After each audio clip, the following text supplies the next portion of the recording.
I think everybody knows or is aware that this week started the Mount Horeb online virtual schooling. So this week is a trial run for me. Currently, my daughter is in a meeting, and this seems to be running okay right now, so that's a good sign. And I will be emailing the weekly schedule every week so that we can make adjustments and fine tune as needed.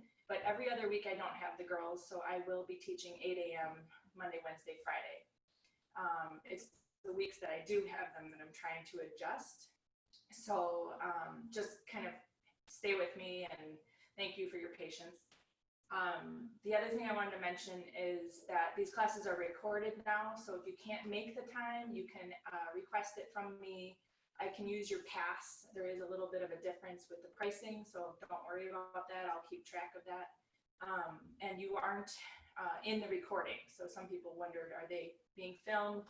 It's just me that's on camera. So your anonymity will remain intact. You won't be publicly seen by everybody. So this class is just us, and I'm just the one being recorded. So from there, we're going to kind of leap into our class today. We're doing a standing practice, starting the first week of the month. And we're going to start seated as we always do, just kind of centering ourselves, preparing for this practice that we do. So just take a moment to set yourself up, giving yourself elevation underneath you if you need it, support for the hips or the thighs if you need it, and taking your dominant cross-legged position, being the 2nd of September today. We'll keep following that pattern. And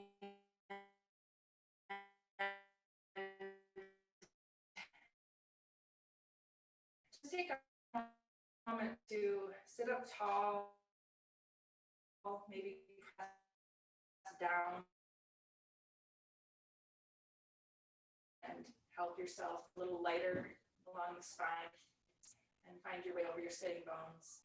And just start to feel the lift of the rib cage, lift the pelvis, but keep a certain depth through the sitting bones, certain weight to your thigh bones. And then as you're ready, bring your hands together of your heart, softly with your eyes and looking away from your brain. Looking down toward the heart, and just allow yourself to sit quietly enough to notice the nuances within you this morning, trying to remove any judgment you might have. Just allow whatever is to be. I just read in a book, Yoga is the celebration of what is. And as you're ready, take a moment to lower the chin to the chest. Let your hands release down. And as you're ready, lift your head and let your eyes come open. All right, welcome everyone.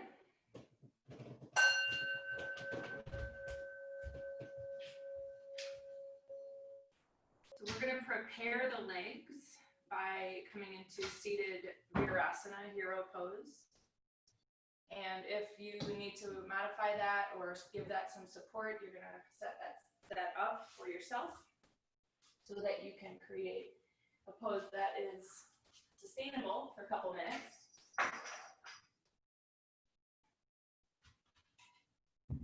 And so where we are with the sutras starts to get into kind of the 8-limb path of yoga.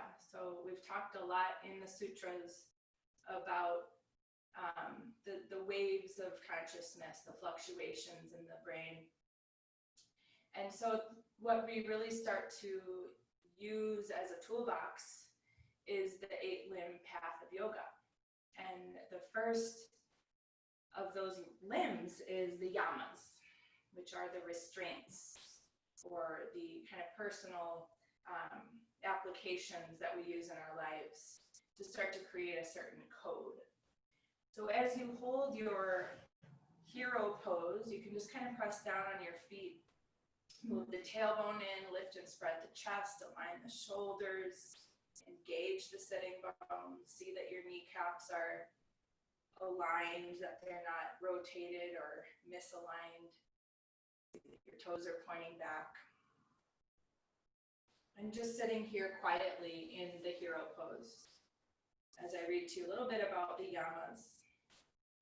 So the yamas and the niyamas are often spoken about together. We are going to start with the yamas for the next series of our dialogue in yoga. But this passage is about both. The yamas and the niyamas bring us into right relationship with ourselves, others, and the spirit of the universe.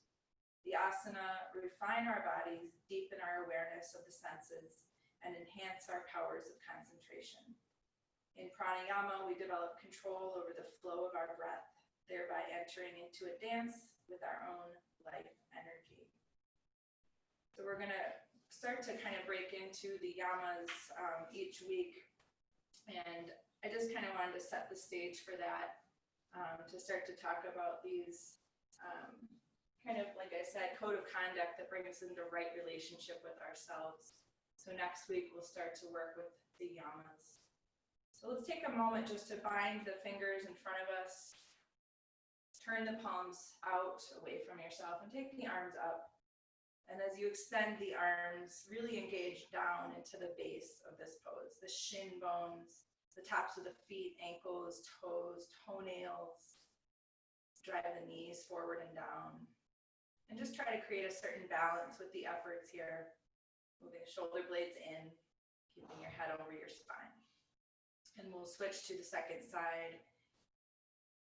So go ahead and lower the arms, rotate the wrists, and switch to the less favored interlock of the hands. Press the palms out and take the arms up.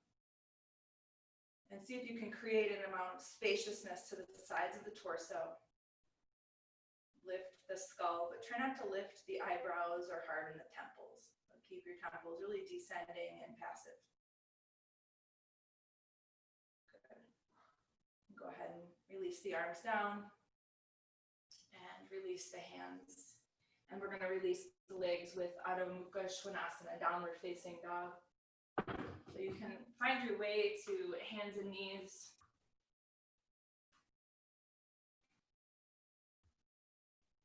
Try to keep the middle fingers as the forward-facing fingers.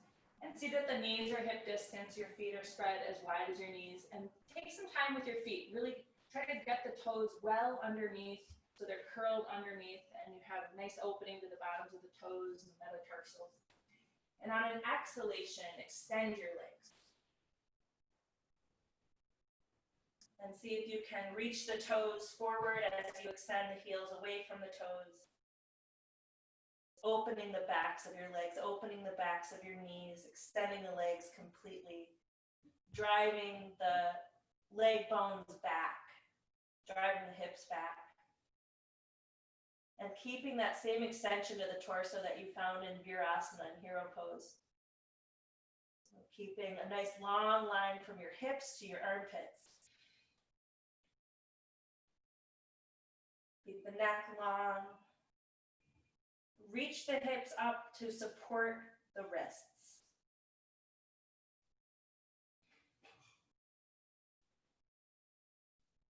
You're going to stay about 5 more breaths.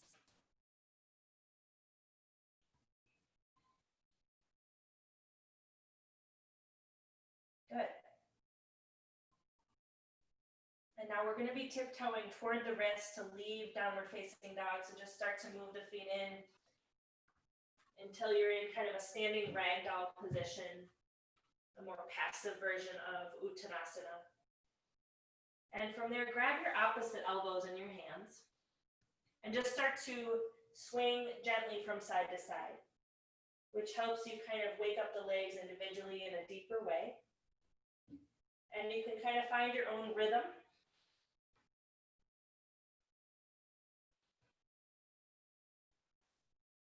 And eventually you're just going to slow it down and come back to center.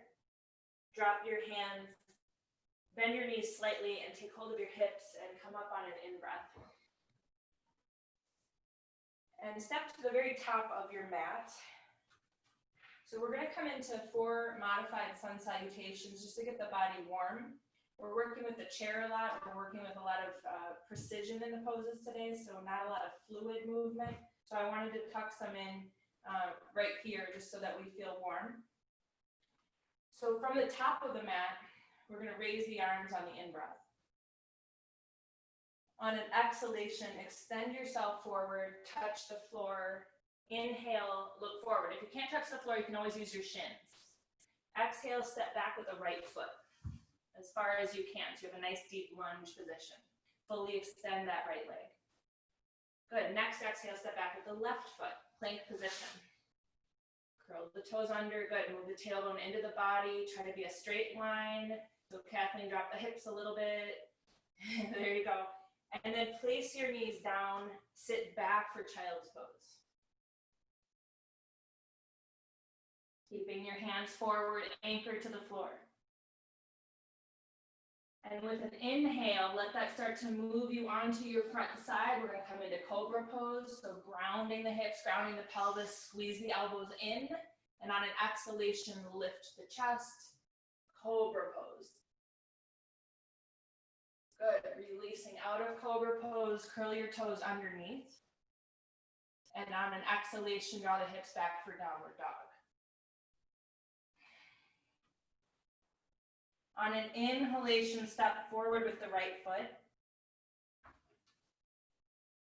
Exhale, step forward with the left foot. Inhale, look forward, concave lumbar. Exhale, bow deeply. And on an inhale, raise the arms all the way up. Back to standing. Exhale, hands to your heart.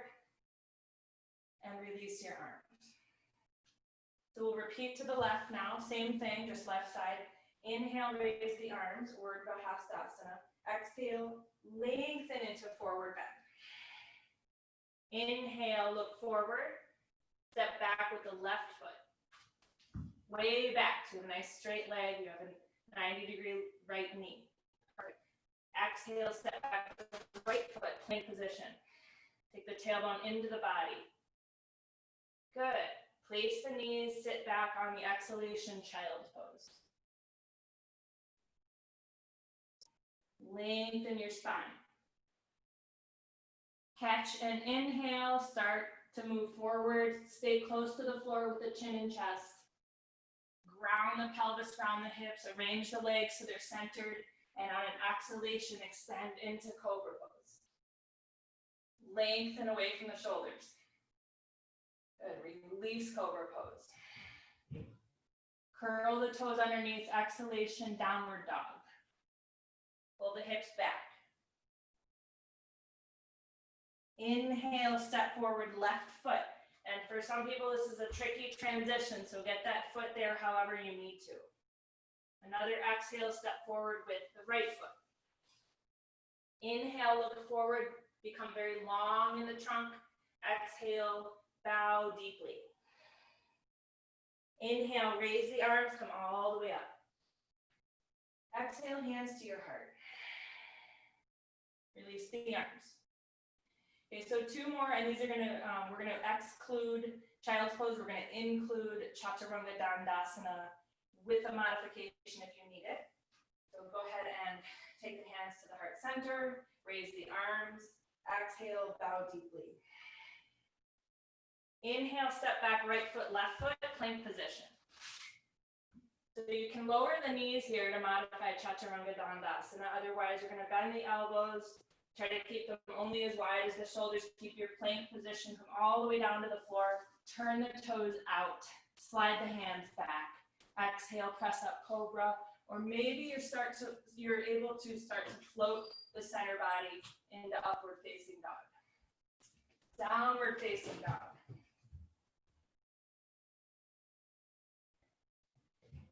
Inhale, step forward, right foot, left foot. Exhale, bow deeply toward your legs. Inhale, raise the arms all the way up.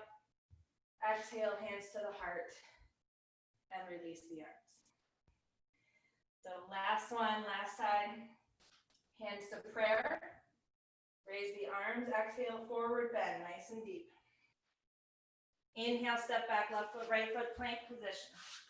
Again, lower the knees if you need extra support. Look forward, Chaturanga, Dandasana, bend the elbows, keep your plank line, and then come all the way to the floor. Slide the hands back, turn the toes back. On an exhalation, Cobra or upward facing dog. Extend, take the tailbone deep into the body. Downward facing dog. Inhale, forward, left foot, right foot. Exhale, bow deeply toward the legs, Uttanasana. Inhale, raise the arms, come all the way up.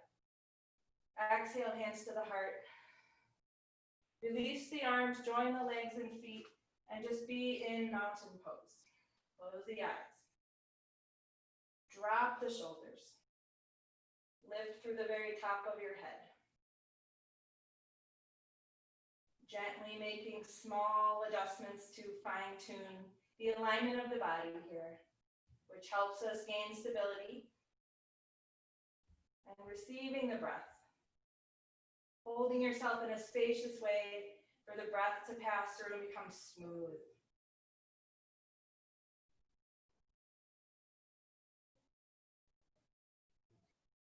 Good. Go ahead and open your eyes. And we're going to start to set up for some of these chair poses for our standing practice. So I want to start with triangle pose. And we're going to use the chair to the right corner of the mat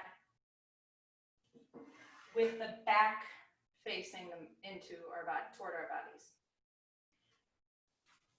So hopefully you can see that. Because we're working with the chair, I don't want to make it dangerous by having us jump out. So I'm going to have you guys step your way out to a wide position. And the first use of the chair is going to be to really fine-tune the alignment of the pose and to get the full rotation of the torso. So you're going to start with your right hand on the chair and then reach behind you with your left hand and find your left hand on the chair. So it's on the high part of the chair. And roll your shoulders back. Firm your legs and make sure you're seeing that your right heel is aligning with your left foot, the arch of your left foot. Good. So this is kind of stage one, as we're just getting the shoulders back. We're getting a nice connection of the femur head into the hip socket there. And on stage two, you're going to exhale, and now you're going to take the right hand to the seat of the chair. And maybe slide the left hand a little bit farther to the right. So this can progress as your body kind of gives you that cue, that inner instinct that you're ready to go deeper. So you can keep kind of moving the right hand lower. You have those chair legs you can use. You can crawl that left hand farther to the right to help you keep revolving that top shoulder back. But really kind of sensing the support of the chair, giving you more precision in the pose than you might otherwise have with the block. Legs are firm and straight. Extension through the crown of the head. Don't forget the crown of the head is really representing the line of energy of your spine. So if the crown is dropping, we're losing that energy. We're truncating that line of energy. Just stay for a couple moments to really feel this unique approach to triangle pose. We can do our same poses over and over again, but make them interesting by entering through different doorways, by bringing our attention to different aspects. So with support, you're going to start to move the right hand higher. Inhale and lengthen your torso back upright. And adjust your feet and adjust your chair to the left. So I put a bunch of stuff in my way, so I'm going to clear that out here.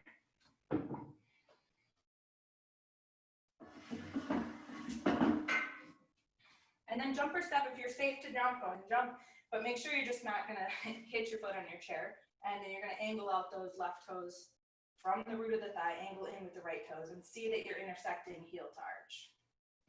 And just begin with both fingertips kind of on the chair, shoulders rolled back. That's just kind of stage one. And then lengthening to the side. You're going to drop that left hand down, maybe to the seat. You might slide the right hand over to the left a little bit to help you kind of work the rotation of the shoulder back. Lengthen through the crown of your head.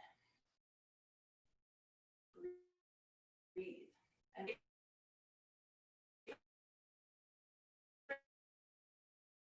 that inner cueing, which might not come. Sometimes we have to stay in a more modified practice. But if it does come, I'm going to slide the left hand down and maybe work that right hand over more. Breathe. Engage the outer right foot down. Good. Really firm left quadriceps. Full extension through the top of your head. Don't drop your crown. Everybody looks good. And then in baby steps, you're going to help yourself up. Because we're in a really deep pose. We want to come out with as much integrity as we came in with, or to come up on the in-breath. And go ahead and align the toes forward. We're going to come into a second variation on triangle pose. So this variation, we're going to use the underside of the chair, a slanted position, which always confuses my brain. So give me a second to set it up here. Good, I found it. So it's going to be, the underside of the chair is angled about 45 degrees from the floor to the right. So it's resting on the front edge of the chair and the high part of the back of the chair. And again, because we are using this chair, we're not going to jump out. We're going to place the right foot to the center of the chair, which will make a loud noise.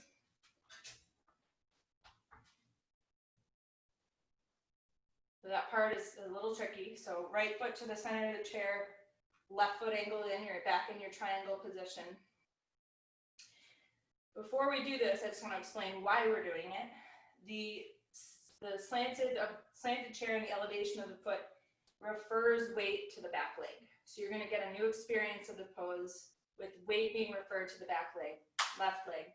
You're also getting a really strong connection of the ball and socket joint. So it's really nice to feel the pose this way. And we're going to do a few of our poses this way today. So again, raise the arms, open the arms, and revolve elbows to fingertips. And on an exhalation, extend toward that chair. Take your hand wherever it finds itself at first stage. Left hand can come onto your left hip. Revolve the left shoulder back. Roll the right buttock toward the screen, toward the camera. You might get an instinct to go lower, deeper. You could take the hand down to the chair somewhere else. But just try to find and feel the relationship of the legs here and how the elevated foot is kind of changing the pose a little bit to give you a new aspect on this pose that we know so well, triangle pose. Feel the weight of the left foot, feel the engagement of the right leg, the firmness of the right leg, the way we can fully extend the right leg this way, with the toes angled up. Good. And then you're going to help yourself up. If you went lower, come back to that higher position, and then give yourself some support to come off the chair. So make sure you're safely transitioning, and you'll take your chair over to the other side, left side.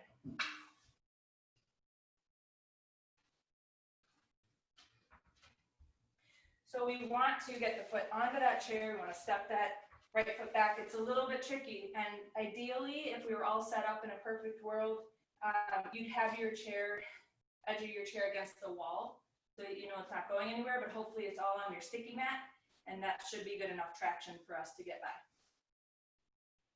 Okay, so first stage is just take the arms up, create extension in your torso, and then open the arms. And keep what you have in the upper arms, revolve elbows to fingertips. Take an inhale, and on an exhalation, extend to the left. Take your hand to the first height that it reaches, and just kind of start there. Feel how you're getting weight referred back to the right leg here. More stability. You're getting a deeper extension in your left leg. You're getting a strong engagement of the left hip socket into the joint. Good. Ball and socket joint. Revolve the top shoulder back, roll that left buttock toward me, toward the screen, extend through the crown of your head. And just be here, just kind of sensing this variation on triangle pose. If you get that inner instinct, drop the hand lower.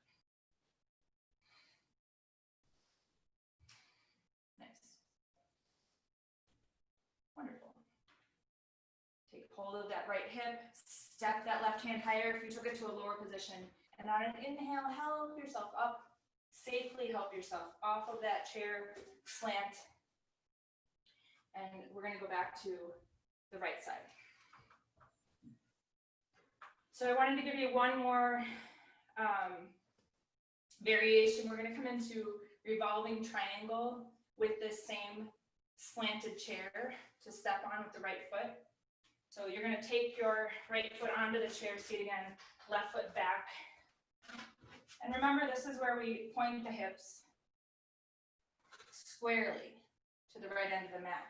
So take some time once your stance is set up, revolving your hips, extending your back leg fully. Draw the right elbow toward midline and extend the left arm up. And on an exhalation, extend forward and take your hand down onto the chair. Push down into the floor and start to revolve the torso to the right. And remember, we have to kind of suck that outer right hip toward midline. Make the hip compaction really important here. And attempt to roll the left shoulder to the right and the right shoulder back. And maybe, just maybe, the top arm goes up.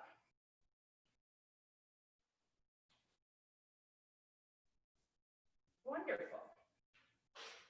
Come to the top of the next inhale. On your exhale, turn to face the chair. You can take both hands onto the chair. Help your foot down, help your left foot forward, and stand yourself up.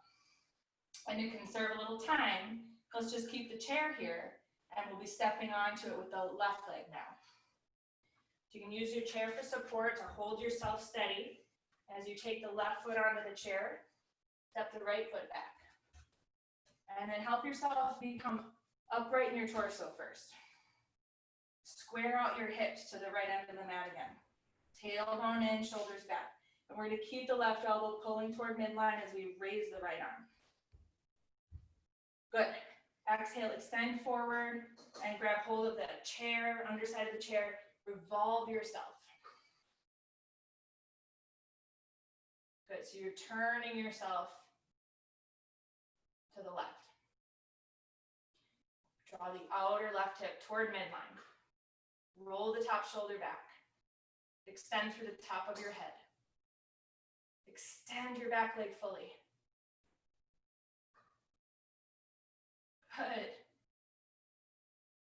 Maybe the top arm goes up. See about it. Come to the top of the next in-breath. And on your exhalation, help yourself face that chair.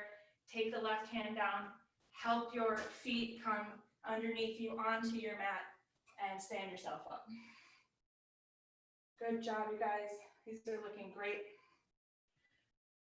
We're going to keep the chair here as we explore Botanasana with the same setup. And this not only teaches us about that strong engagement of the leg and referring weight to the back leg, but it also teaches us concave lumbar and torso extension in this pose. So we're going to take right foot onto the chair, left foot back, just like you did for revolving triangle.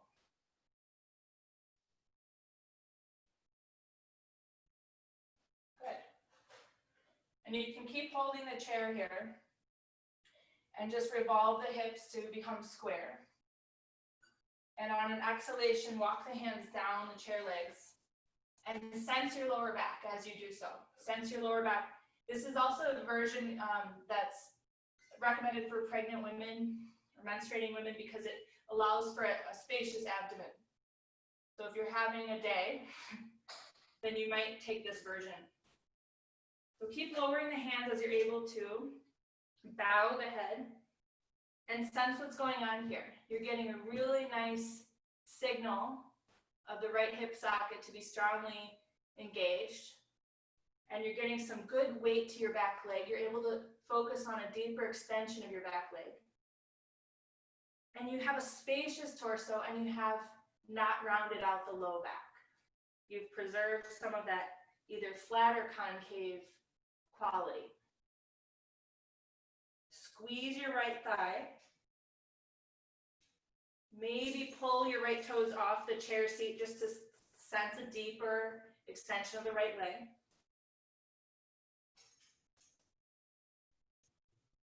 And then to come out, just look forward. Use your hands on your chair to help you safely transition the foot off of the underside of the chair to stand yourself up, and we're going to be doing left side. So we want to get the left foot onto the underside of the chair, the right foot stepping back.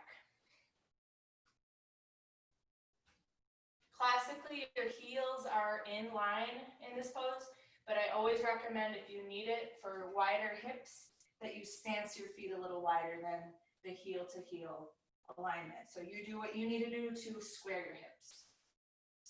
Hands to the chair, concave lumbar. There's a rotation involved here so that we can adjust for the asymmetry of the legs. We can equalize. Firm your legs, and on an exhalation, start to extend the torso. Feel the spaciousness that's invited here in this version of the torso. Bow the head. Compact your hips to midline. Take on that extra weight in your right foot. Engage the heel into the floor. Like there's a tap root out of the right heel into the floor. Gives you a lot of information next time you do the pose without this chair. You'll have this good information in your body of how to find more stability. Feel the lower back, feel the spaciousness of the abdomen. We haven't collapsed it. Beautiful. Climb up the chair, look forward, safely transition out, step off of the slanted chair, and you're gonna fold, or you're gonna stand your chair up now. Normal chair. So we're going to do one more piece with Botanasana, which teaches us the squaring of the hips. We use this bar of the chair as a reference of touch. So if you can fold the chair up and angle it so that when you have right foot forward, left foot back, that edge of the chair is right under your hip creases, it's not on the abdomen, and you're getting equal touch. So it shouldn't just be heavy on the right. This is what we're using it for. We want equal pressure of that chair to left and right. And now you're gonna kind of extend forward and slide the hands down.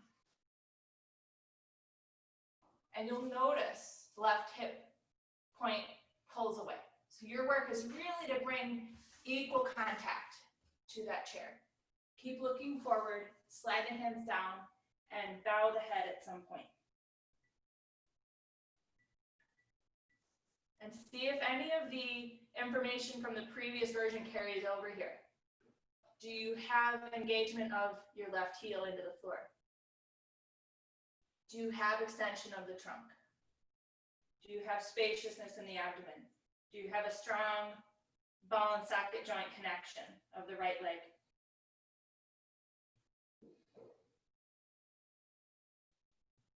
Nice. And now look forward and just crawl your way back up. We want to feel it on the left, so you'll switch out your legs. Angle that chair toward you. Moving the right hip point forward, driving the left back so we have that equal pressure. Lengthen forward, let your hands slide down those chair legs. Plant that right heel. Fully extend the right leg. Keep going, and really refining the evenness of the hip line. Use the chair to help you do that. Make that be the most interesting part of this pose today, right now. Just shining a light, different areas of our poses, making them more precise, more nuanced. Keep bringing that right hip point forward and using the chair to help you do that. So you're not just guessing, you're not just free floating in space, propriocepting, you actually have physical contact to tell you where you are. Good. And now look forward, crawl the hands up, and help yourself out. Nice. So we're just flying through. You guys are doing great. We are going back to slanted chair seat for warrior 2. And this is the last slanted chair seat pose we'll do. So if you're sick of it, this is the last one. Right side, so we'll have it on the right side for this version, for this side. And then for the left side, we'll move it to the left. So again, you just want to kind of safely help yourself get the right foot onto that chair and the left foot angled up back.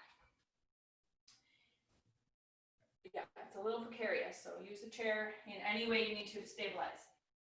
But you're going to turn your hips so you're facing the broad side of the mat. And again, just a reminder, this is so that we reference weight to the back leg, which is our left leg here, and that we get that strong connection of the femur head into the hip socket, okay? So once you have yourself lined up, right heel to left arch, you're going to bend the knee, as you would for warrior 2. We know that knee likes to angle in, so you're going to magnetize it toward the small toe. If you need to check on it, your knee should be lined up with your second toe. Fully extend the back leg and really take on the weight that the chair is referencing into your left leg. Extend the arms. Nice.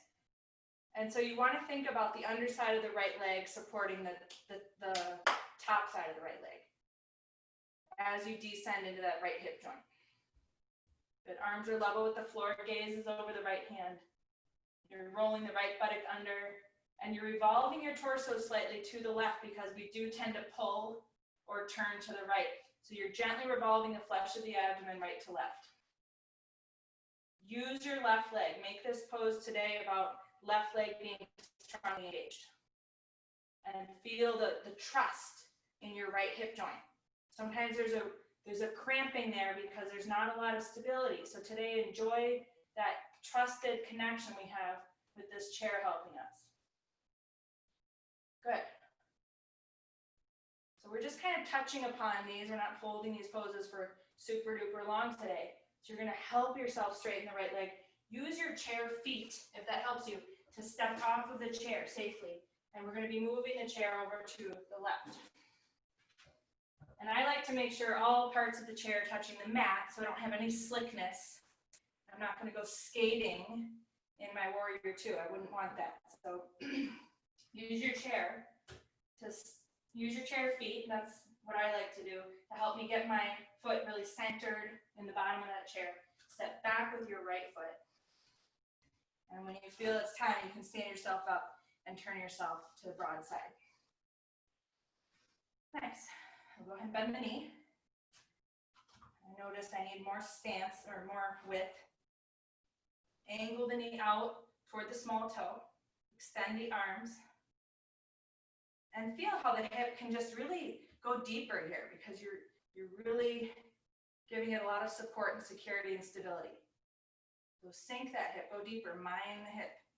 Step into your right heel deeply. Look over your left fingertips. Root your eyes to the back of the head. And see how deep you can take it. Just take 5 breaths here. Right heel, left hip. Keep revolving the torso gently from left to right.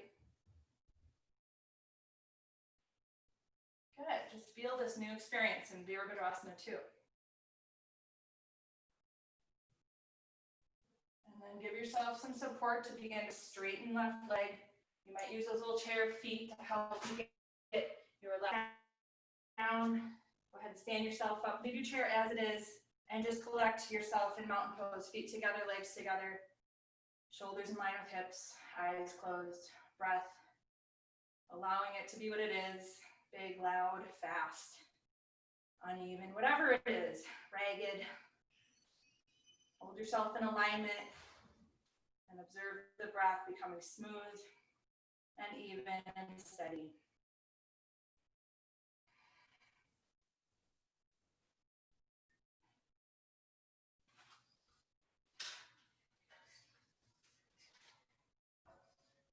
Okay. So as you're ready, we're actually going to sit on the chair, which is a novel idea. Ooh, loud. So warrior two becomes now side angle pose. We just did our warrior twos. It's the same lower half of the body, but now we add in the upper body a little bit more.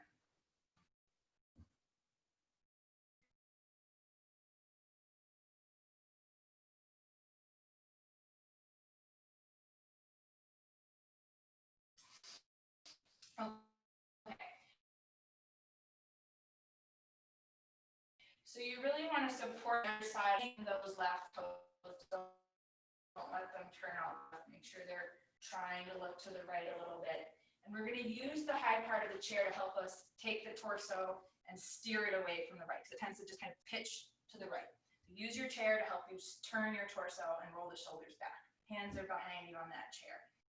And we're going to be taking the right hand down the chair leg, and we're going to be taking the left hand to the right a little bit, which helps you roll that left shoulder back.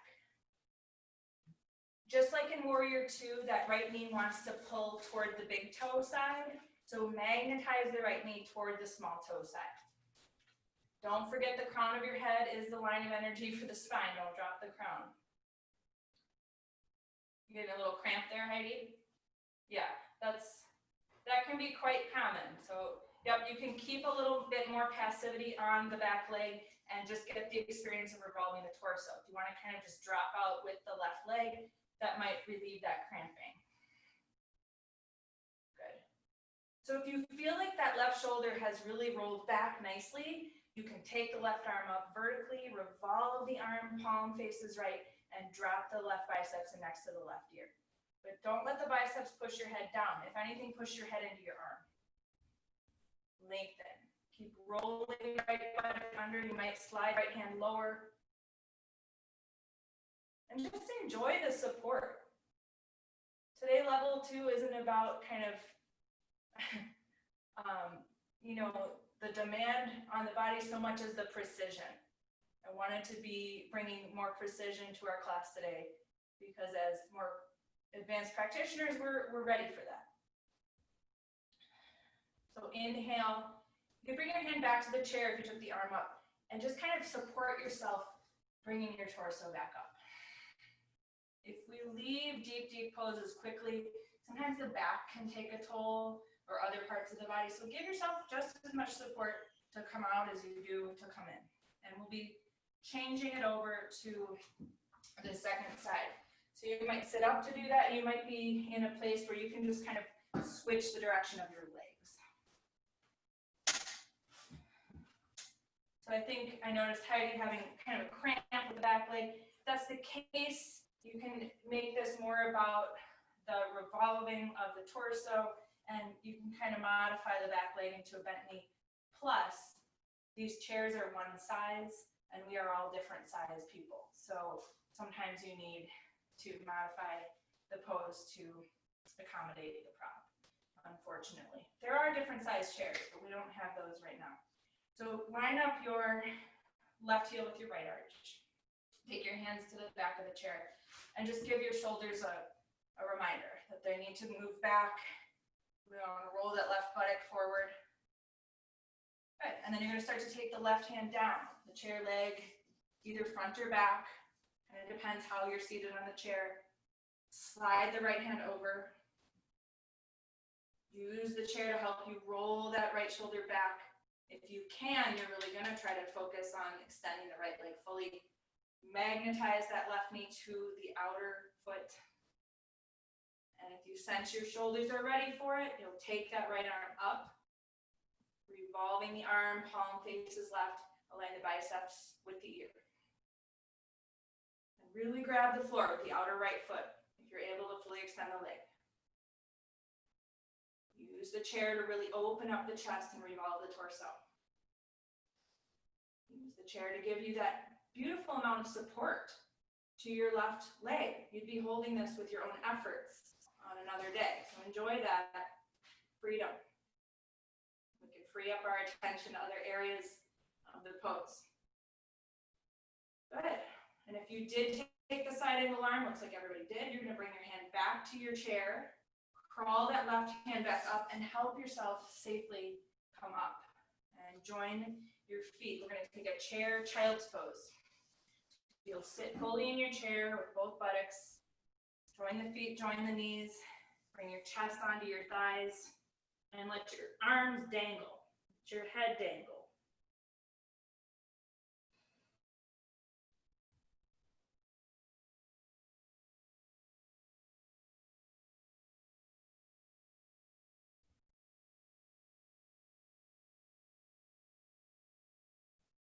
If you want to go deeper, you can separate your feet and grab the first two chair legs.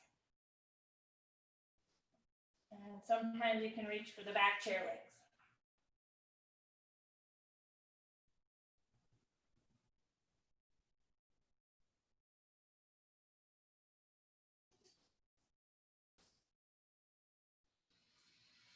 And if you went to the front or back chair legs, just start to bring the hands forward. We're going to move our hands onto our thighs and bring ourselves up. Okay, we're going to do two more standing poses with the chair. So the next one we're going to do is warrior one. And you can watch for a second before you crawl into your chair this way. But what we're going to do is have the right foot forward, the left foot back. So your right buttock is getting a ton of support. And again, otherwise on a different day, we are holding ourselves with our own efforts in this position.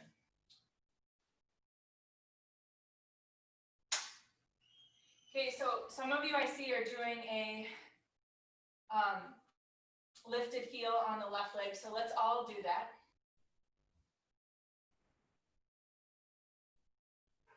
What this version is teaching us is to be a bit more focused on the back, on the full extension of the back leg. That's one of the things this version teaches us. So take a moment once you're seated to square your hips and fully extend your left leg.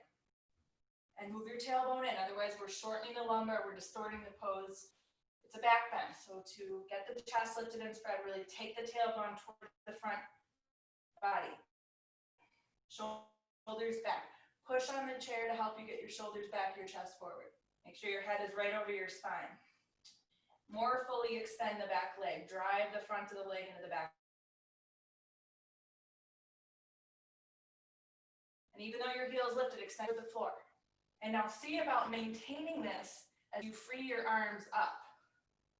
Free the arms up, lift the arms, reach through the fingertips. Keep moving the tailbone in, look forward, and then slightly let your gaze track up the wall without shortening the back of the neck. So lengthen. Move the biceps back behind the ears. Fully extend the back leg. Good, 2 more breaths. And now bring your hands back onto your chair. We're going to get ourselves out of here so we can switch it out. So you might turn out to the left. You might unthread that leg. I just want you to do it in a safe way, no matter how you do it. It doesn't really matter as long as it's safe. You're going to thread the left leg into the chair through the back.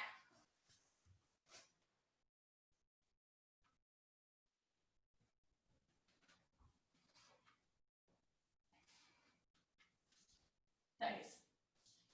And as you use the hands, press into the chair to help you move the shoulders back, to help you lift and spread the chest, to help you take the tailbone into the body, and then begin to really articulate the back leg. Full extension, heel toward the floor. But make sure you're not pushing the head forward. Keep your head in line with your spine. Don't bug out with your eyes either. Keep the eyes rooted. And then maintaining the wise actions that you've established. When it's time, free the arms up. fully extending arms. Engage the elbows so that you're fully extending the arms and drive the shoulders towards the hips without collapsing the sides of the trunk. Let your eyes track up the wall to help you lift and spread the chest. Keep extending the back leg.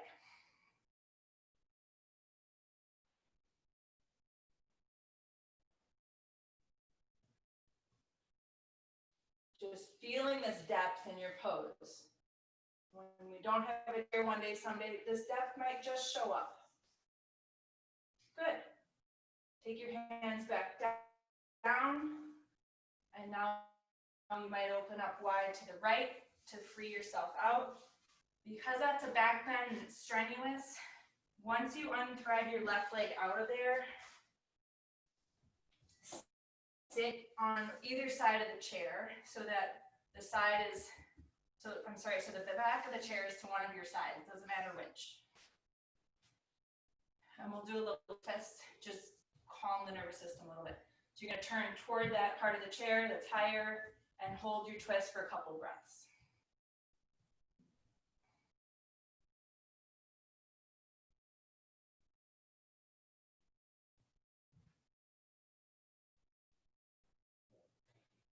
And then swivel around 180 degrees on your chair seat so that you can get the other side.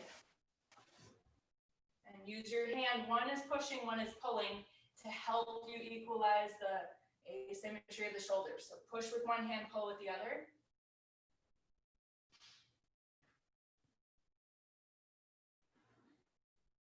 Use your exhalations to go deeper. Use your inhales to restore length along the spine.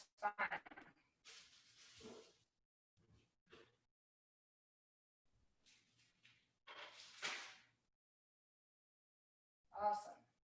Finish up an exhalation and inhale to come out of the twist.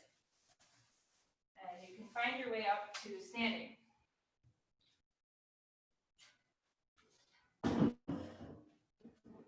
So once you're standing, you'll turn the chair, it'll be toward the right, doesn't have to be to the very end because you're gonna want it under your fingertips for balancing half moon pose.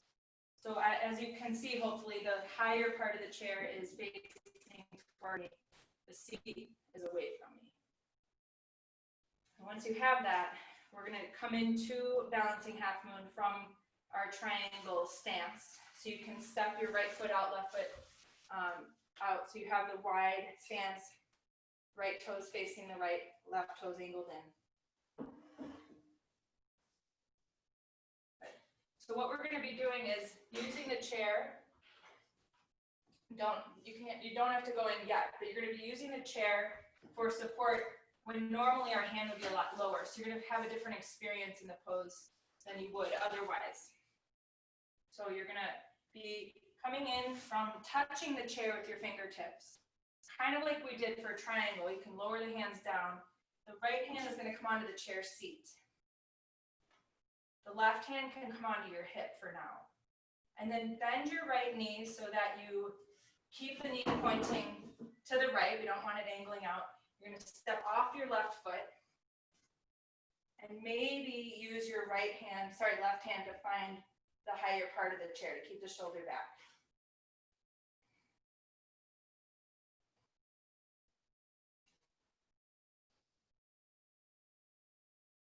Okay, so I want to try that again so that we all have the hand once we arrive into Ardha Chandrasana. You really want your wrist in line with your shoulder. So I saw a few arms angled back, and it's probably because the way I guided us in, which wasn't the greatest. So let's all start in a kind of a version of triangle pose where you have your right hand under the right shoulder, left hand on your left hip. Bend your right knee. You might need to actually move your chair forward as you step off the left leg to keep that right hand in line with your shoulder. Good. Roll the top shoulder back. You might extend the left arm up before you try to find the back part of the chair, okay?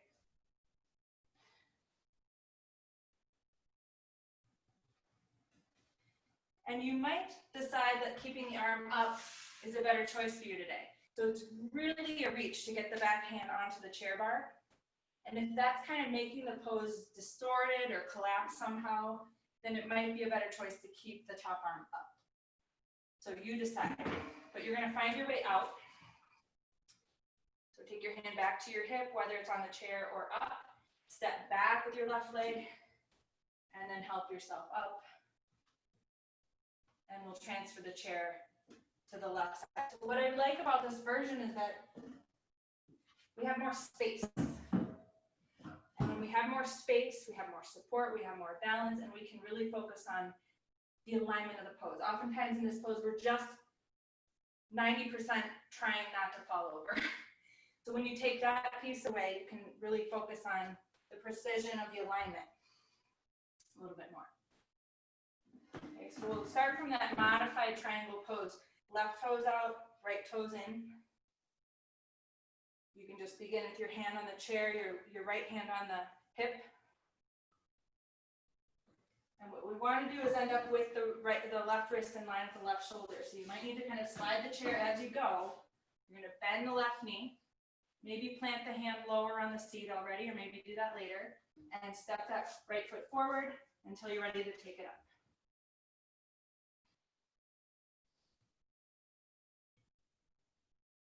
Good. There's oftentimes some swinging around of the aerial leg. So really attempt to see that your right ankle is in line with your right hip, not only as far as up and down, but side to side. Maybe take the top arm up, and then maybe see about bringing the hand onto that higher part of the chair.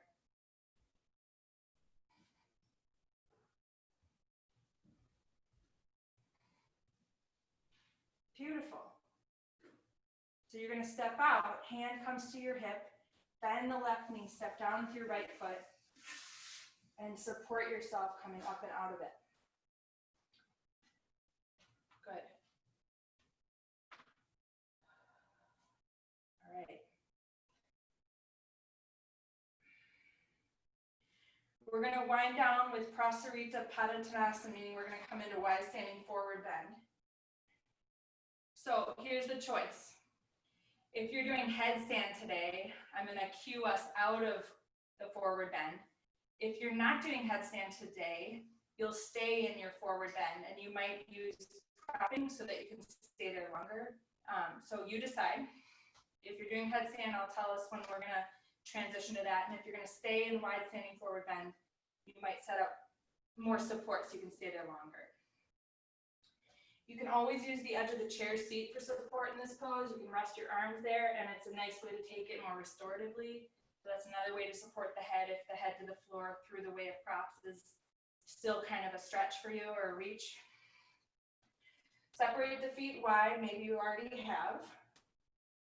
Toes in front of heels. Legs are firm. Take your hands to your hips and just push in on the tailbone a little bit. Clamp the elbows in a little bit. Lift and spread your chest. And you're gently tipping the pelvis back. Look slightly up. And then lengthen forward. Tip the pelvis forward and bring the hands down. Grounding the head on the floor. You can suspend the head if you want to. You can ground the head on the props, or again, you could prop your forehead on your arms or on your chair. And just move the hands so that the fingertips become more closely aligned with the toe tips. And try to keep the elbows clamping a little bit so that the shoulders remain broad and the chest remains spread. And keep the weight of your feet as balanced as you can. Not only front to back, but also watch for collapsing arches or overusing the outer feet. Either one can happen. So keeping the inner and outer feet balanced.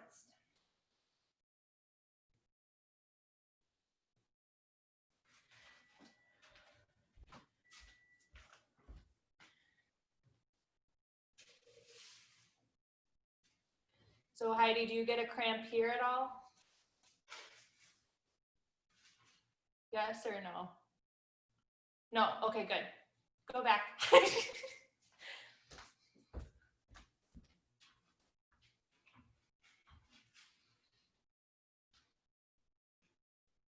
So 3 more breaths if you're going to transition to Shavasana.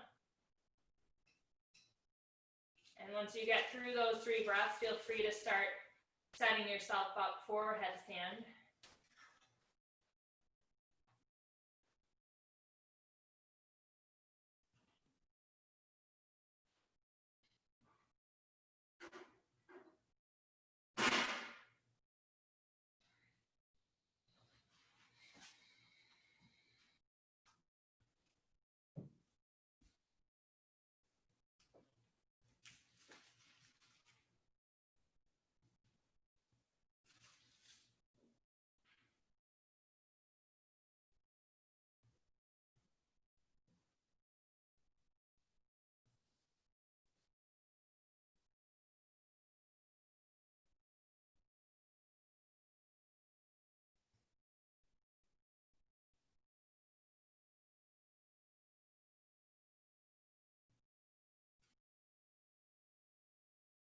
Nice, Heidi. Good legs.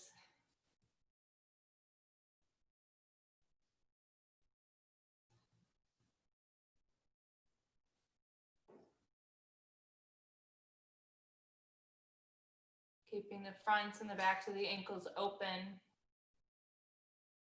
Lifting your legs toward the ceiling. And think about your top arm in Gomukhasana and treat both arms like that. Drive the elbows into the floor to move the shoulder blades into the chest. To open the armpits to keep the sides of the trunk long.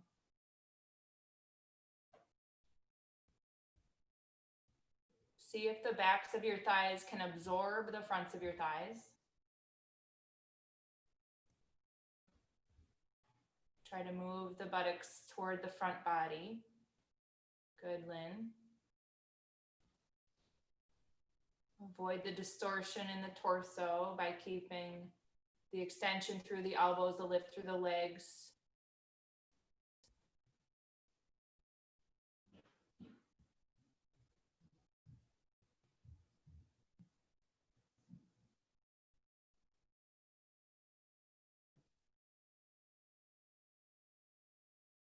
Try to sense where you don't feel spacious here. And just bring your attention there. Sometimes it's inside the mouth. Sometimes there's a cramping and a shortening in the back. Sometimes we over grip in certain areas. There should be a sense of softness throughout your body, which is, of course, supporting the brain to become quieter.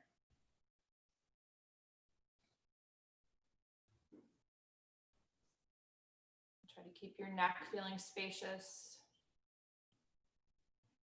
And you can start to set up, Heidi, for shoulder stand. And if you're still in Shavasana, just spending a few more breaths and then coming into child's pose.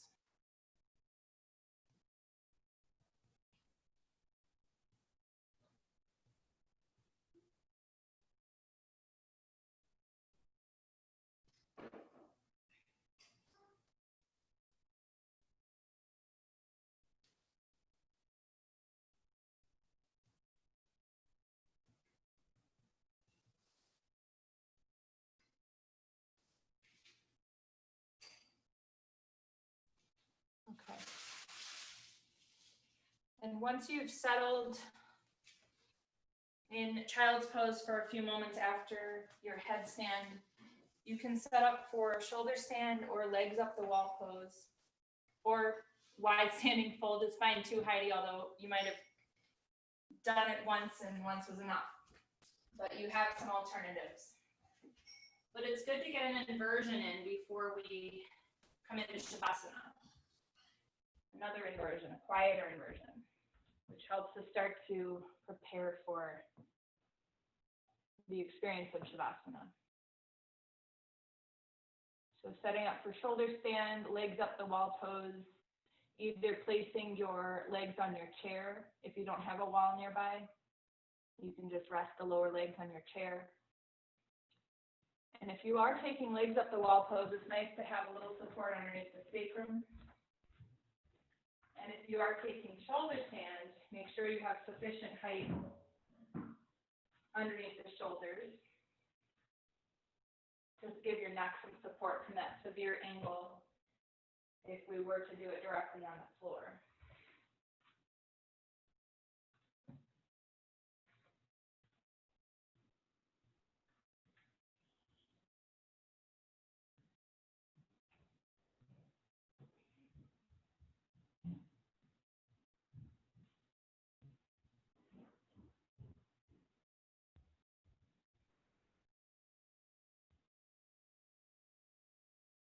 So I usually recommend a strap right above the elbows for this. If you don't use a strap, just more effort keeping the elbows closer so the shoulders can stay broad and against the floor, or the blanket, I should say. And of course, we're trying to crawl the hands toward the dorsal spine region between the shoulder blades to support the upper back, moving in toward the chest, bringing the chin and chest together, lifting the legs, and again, driving the elbows down. Try to soften your face.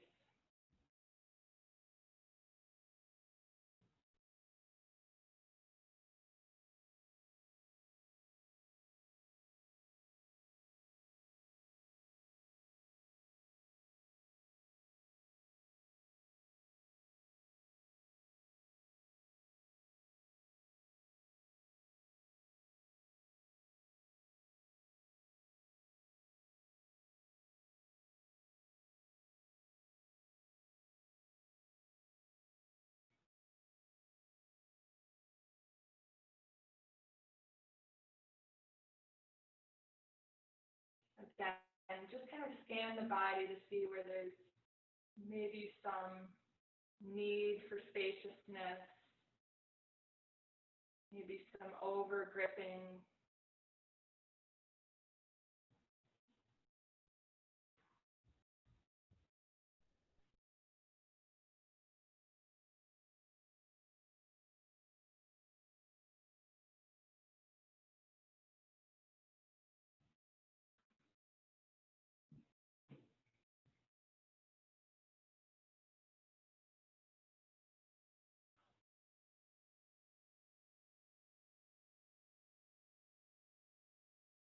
Staying in the pose, just one more minute.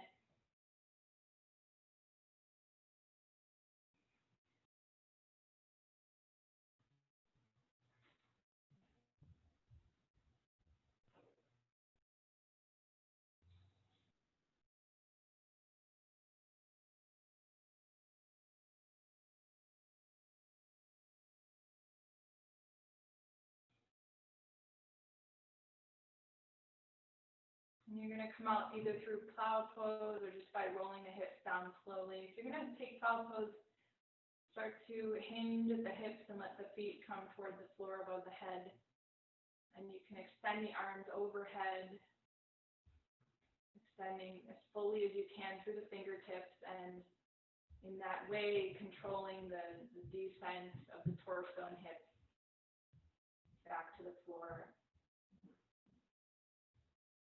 Once you find your feet have come down, you'll just transition the shoulders and head off of the blanket and leave your hips elevated, and either cross your ankles or take bound angle pose, joining the bottoms of the feet.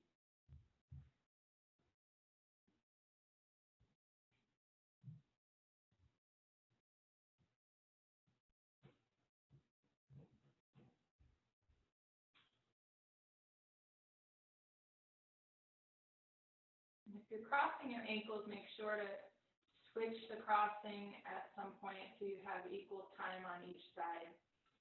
Always supporting as much balance in our practice as we can.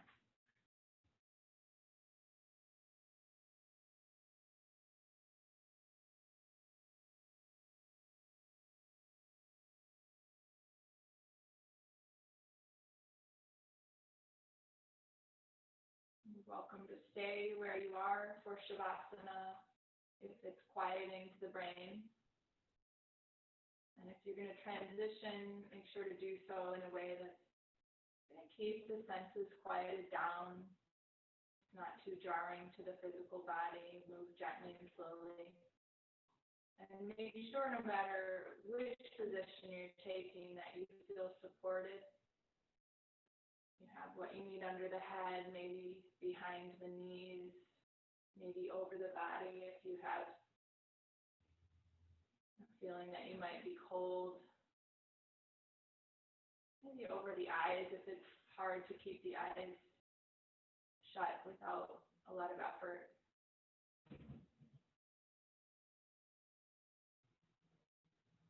Unfolding your arms so that you can aerate the armpits.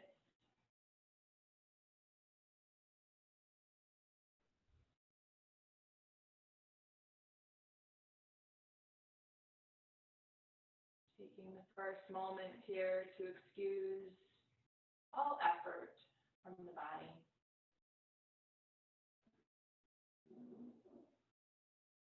Releasing all of the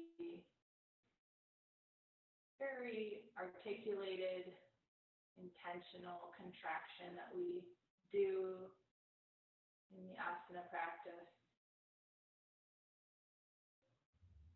And creating an overall softening.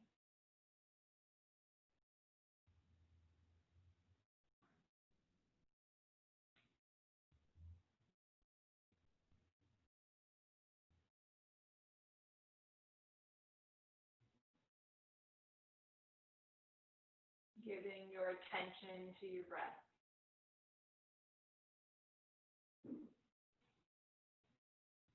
The breath as a wave of eternal presence.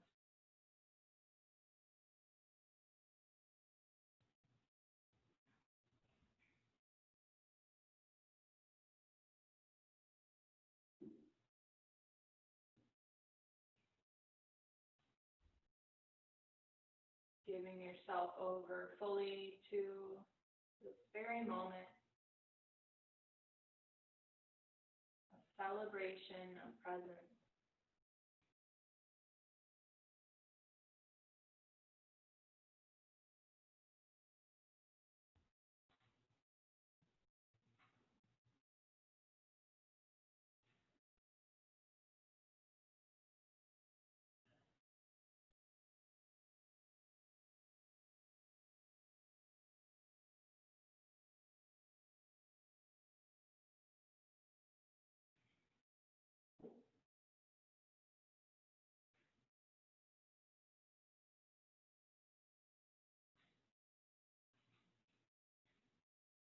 Gaining some distance from our thoughts, from our thinking brain.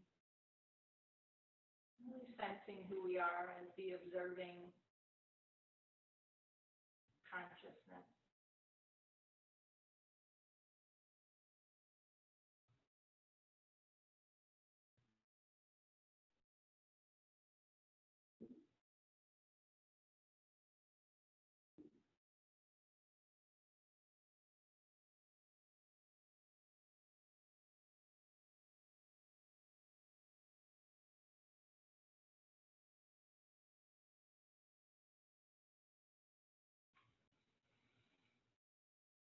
Let yourself enjoy a few deep breaths to start to bring yourself out of the pose. Maybe also start to invite some simple movement in through the fingers and toes. Just let the movement travel through the limbs toward your center body. Eventually letting the movement carry you to either side. And when you find yourself on your side, resting there for a moment or two, not in any rush to come up, still observing yourself.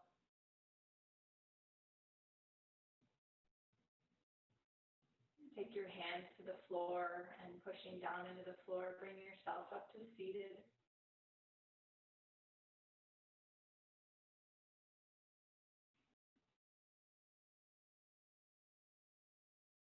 And once you're seated, bringing your hands together in front of your heart, your shoulders back, your spine tall and erect, your gaze down, away from your brain.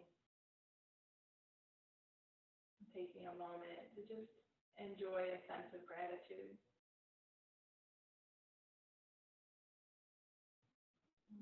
Breathe in together through the nose. Let that breath go. From the place within me that I know to be divine, I honor that place within each of you. Namaste.